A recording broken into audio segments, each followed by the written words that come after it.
చేసుకుంటున్నాం. ముందైతే మనము చికెన్ చేసేసుకోవాలి. బోన్లెస్ చికెన్స్ చిన్న చిన్న ముక్కలు కట్ చేసుకోవాలి. తర్వాత దాంట్లో ఉప్పు, కారం, పసుపు, ఇంకా మిరియాల పౌడర్, ఇంకా అల్లం వెల్లుల్లి పేస్ట్ వేసేసుకొని మొత్తం కలిపేసుకొని ఫ్రిడ్జ్ లో పెట్టుకోవాలి. తర్వాత అయితే దీంట్లో మనము కార్న్ ఫ్లేవర్ వేసుకోవాలి. ఇంకా మైదా పిండి, ఉప్పు, కారం వేసుకోవాలి. తర్వాత కలిపేసుకొని దీంట్లో కొంచెం మిరియాల పౌడర్ కూడా వేసేసుకోవాలి. తర్వాత కలిపేసుకొని ఈ చికెన్ పీసెస్ చూడండి, నేనైతే మంచి గ్యాప్స్లో కూడా రాస్తా. నేనంత మంచిగా చేస్తా, మరి మంచి గ్యాప్స్లో కూడా చేసేస్తాను. నేను అలా అంత బాగా చేస్తాను. నేను హెల్ప్ చేస్తున్నాను. చూస్తున్నారుగా మీరే, నేను హెల్ప్ చేస్తున్నా. మా చెల్లి కూడా హెల్ప్ చేస్తుంది. మీరు చూస్తున్నట్టే మేము చేస్తున్నాము.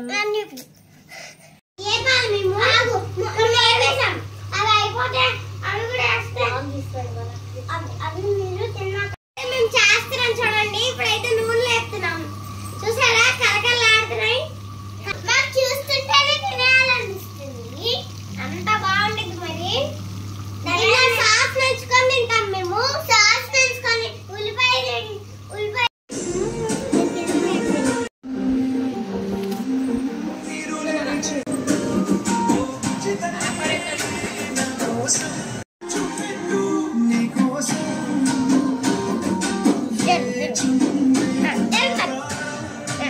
ఇప్పుడే మొత్తం మా డాడీ చికెన్ పాప్కార్న్ చేస్తాడు. ఇప్పుడైతే టేస్ట్ చూసి ఎలా ఉందో చెప్తాం.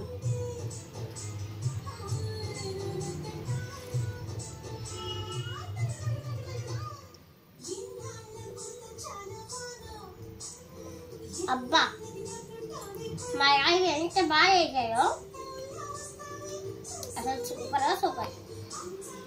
మీరు కూడా ట్రై చేసి చూడండి, చాలా బాగుంటుంది. ఎంత బాగుందంటే మా డాడీ అయితే సూపర్ గా చేస్తాడు. ఇప్పుడైతే మా డాడీ మొత్తానికి చేస్తాడు. ఇప్పుడైతే టేస్ట్ చేసి చెప్తాం. ప్లెయిన్ గా అయితే భలే ఉంది. సూపర్ ఉంది. మరి ఆయన చేసి మీరు కూడా తినాలంటే వెంటనే వెళ్ళి తీసేసుకోండి. ఇలా తింటేనే సూపర్ ఉందంటే సాస్ వేసుకొని తింటే ఇంకా ఎంత బాగుంటుందో. ఆసం టేస్ట్ చేద్దాం పట్టండి.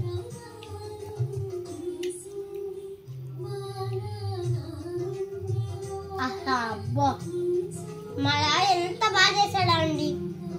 మీరు కూడా ట్రై చేయండి, వెంటనే చాలా బాగుండిద్ది. ఇప్పుడు మా చెల్లికి ఇప్పుడు చూడండి, మా నాన్న అయితే అద్భుతంగా చేశాడు. మా డాడీ మా కోసం అయితే కష్టపడి చేశాడు.